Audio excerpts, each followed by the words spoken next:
ಶರೀರಕ್ಕೆ ಆಹಾರವು ಎಷ್ಟು ಮುಖ್ಯವೋ ನಮ್ಮ ಆತ್ಮಗಳಿಗೂ ಆಹಾರವಾಗಿ ದೇವರ ವಾಕ್ಯವು ಅಷ್ಟೇ ಮುಖ್ಯ.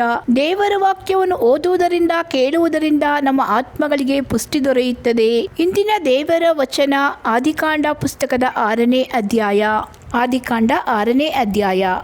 ಭೂಮಿಯ ಮೇಲೆ ಜನರು ಹೆಚ್ಚುತ್ತಾ ಅವರಿಗೆ ಹೆಣ್ಣು ಮಕ್ಕಳು ಹುಟ್ಟಲು ದೇವಪುತ್ರರು ಮನುಷ್ಯ ಪುತ್ರಿಯರ ಸೌಂದರ್ಯವನ್ನು ನೋಡಿ ತಮಗೆ ಇಷ್ಟರಾದವರನ್ನು ಹೆಂಡರನ್ನಾಗಿ ಮಾಡಿಕೊಂಡರು. ಆಗ ಯೆಹೋವನು, ನನ್ನ ಆತ್ಮವು ಮನುಷ್ಯರಲ್ಲಿ ಶಾಶ್ವತವಾಗಿರುವುದಿಲ್ಲ, ಅವರು ಭ್ರಷ್ಟರಾದದರಿಂದ ಮತ್ಸರೆ, ಅವರ ಆಯುಷ್ಯವು 120 ವರುಷವಾಗಿರಲಿ ಅಂದನು.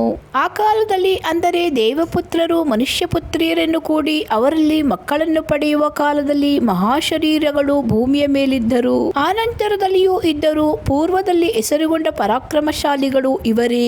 ಮನುಷ್ಯರ ಕೆಟ್ಟತನವು ಭೂಮಿಯ ಮೇಲೆ ಹೆಚ್ಚಾಗಿರುವುದನ್ನು, ಅವರು ಹೃದಯದಲ್ಲಿ ಯೋಚಿಸುವುದೆಲ್ಲವೂ ಯಾವಾಗಲೂ ಬರೀ ಕೆಟ್ಟದಾಗಿರುವುದನ್ನು ಯೆಹೋವನು ನೋಡಿ, ತಾನು ಭೂಮಿಯ ಮೇಲೆ ಮನುಷ್ಯರನ್ನು ಉಂಟು ಮಾಡಿದ್ದಕ್ಕೆ ಪಶ್ಚಾತ್ತಾಪಪಟ್ಟು ತನ್ನ ಹೃದಯದಲ್ಲಿ ನೊಂದುಕೊಂಡನು. ಮತ್ತು ಯೆಹೋವನು, ನಾನು ಸೃಷ್ಟಿಸಿದ ಮನುಷ್ಯ ಜಾತಿಯನ್ನು ಭೂಮಿಯ ಮೇಲಿನಿಂದ ಅಳಿಸಿ ಬಿಡುವೆನು, ಅದನ್ನು ಉಂಟು ಮಾಡಿದ್ದಕ್ಕೆ ನನ್ನಲ್ಲಿ ಪಶ್ಚಾತ್ತಾಪ ಹುಟ್ಟಿತು. ಮನುಷ್ಯರೊಂದಿಗೆ ಸಕಲ ಮೃಗ ಕ್ರಿಮಿ ಪಕ್ಷಿಗಳನ್ನು ಅಳಿಸಿ ಬಿಡುವೆನು ಅಂದುಕೊಂಡನು. ಆದರೆ ನೋಹನಿಗೆ ಯೆಹೋವನ ದಯೆಯು ದೊರಕಿತು. ನೋಹನ ಚರಿತ್ರೆಯು. ನೋಹನು ನೀತಿವಂತನು, ತನ್ನ ಕಾಲದವರಲ್ಲಿ ತಪ್ಪಿಲ್ಲದವನು ಆಗಿದ್ದನು. ಅವನು ದೇವರೊಂದಿಗೆ ಅನ್ಯೋನ್ಯವಾಗಿ ನಡೆದುಕೊಂಡನು. ಶೇಮ್, ಆಮ್, ಎಫೆತ್ ಎಂಬ 3 ಮಂದಿ ಮಕ್ಕಳನ್ನು ಪಡೆದನು. ಭೂಲೋಕದವರು ದೇವರ ದೃಷ್ಟಿಗೆ ಕೆಟ್ಟು ಹೋಗಿದ್ದರು. ಅನ್ಯಾಯವು ಲೋಕವನ್ನು ತುಂಬಿಕೊಂಡಿತ್ತು. ದೇವರು ಲೋಕವನ್ನು ನೋಡಿದಾಗ ಅದು ಕೆಟ್ಟು ಹೋಗಿತ್ತು. ಭೂನಿವಾಸಿಗಳೆಲ್ಲರೂ ತಮ್ಮ ನಡವಳಿಕೆಯನ್ನು ಕೆಡಿಸಿಕೊಂಡಿದ್ದರು. ಆಗ ದೇವರು ನೋಹನಿಗೆ, ಎಲ್ಲಾ ದೇಹಿಗಳಿಗೂ ಅಂತ್ಯವನ್ನು ತೀರ್ಮಾನಿಸಿದ್ದೇನೆ. ಭೂಲೋಕವು ಅವರ ಅನ್ಯಾಯದಿಂದ ತುಂಬಿಹದೆ. ನಾನು ಅವರನ್ನು ಭೂಮಿಯ ಮೇಲಿರುವುದೆಲ್ಲವನ್ನು ಅಳಿಸಿ ಬಿಡುತ್ತೇನೆ. ನೀನು ತುರಾಯಿ ಮರದಿಂದ ನಾವೆಯನ್ನು ಮಾಡಿಕೋ, ಅದರಲ್ಲಿ ತುಂಬಾ ಕೋಣೆಗಳು ಇರಬೇಕು. ಒಳಕ್ಕೂ ಹೊರಕ್ಕೂ ರಾಳವನ್ನು ಹಚ್ಚು. ನೀನು ಅದನ್ನು ಮಾಡಬೇಕಾದ ವಿಧಾನ ಹೇಗೆಂದರೆ, ಅದು 300 ಮೊಳ ಉದ್ದವು, 50 ಮೊಳ ಅಗಲವು, 30 ಮೊಳ ಎತ್ತರವೂ ಉಳ್ಳದ್ದಾಗಿರಬೇಕು.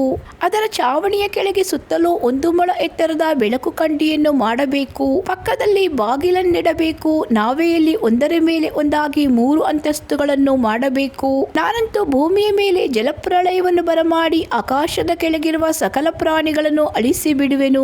ಭೂಮಿಯಲ್ಲಿರುವ ಸಮಸ್ತವು ಲಯವಾಗುವುದು. ಆದರೆ ನಿನ್ನ ಕೂಡ ನನ್ನ ನಿಬಂಧನೆಯನ್ನು ಮಾಡುತ್ತೇನೆ. ನೀನು ಹೆಂಡತಿ, ಮಕ್ಕಳು, ಸೊಸೆಯರು ಸಹಿತವಾಗಿ ನಾವೆಯಲ್ಲಿ ಸೇರಬೇಕು. ಇದಲ್ಲದೆ ಜೀವಿಗಳ ಪ್ರತಿ ಜಾತಿಯಲ್ಲಿಯೂ 1 ಗಂಡು 1 ಹೆಣ್ಣು, ಹೀಗೆ 2 ನಾವೆಯಲ್ಲಿ ಸೇರಿಸಿ ನಿನ್ನೊಂದಿಗೆ ಉಳಿಸಿ ಕಾಪಾಡಬೇಕು. ಪಶು, ಪಕ್ಷಿ, ಕ್ರಿಮಿ ಇವುಗಳ ಸಕಲ ಜಾತಿಗಳಲ್ಲಿಯೂ 2 ಬದುಕುವುದಕ್ಕಾಗಿ ನಿನ್ನ ಬಳಿಗೆ ಬರುವವು. ಮತ್ತು ನಿನಗೂ ಅವುಗಳಿಗೂ ಪೋಷಣೆಯಾಗುವಂತೆ ಸಕಲ ವಿಧವಾದ ಆಹಾರ ಪದಾರ್ಥಗಳನ್ನು ನಿನ್ನ ಬಳಿಯಲ್ಲಿ ಕೂಡಿಸಿಡಬೇಕು ಎಂದು ಹೇಳಿದನು. ದೇವರು ಅಪ್ಪಣೆ ಕೊಟ್ಟ ಪ್ರಕಾರವೇ ನೋಹನು ಮಾಡಿದನು. ಇದಿಷ್ಟು ದೇವರ ವಚನಗಳು. ಸತ್ಯವೇದದ ಆದಿಕಾಂಡ ಪುಸ್ತಕದ 6ನೇ ಅಧ್ಯಾಯದ ಎಲ್ಲಾ ದೇವರ ವಚನಗಳು. ಆಮೇನ್.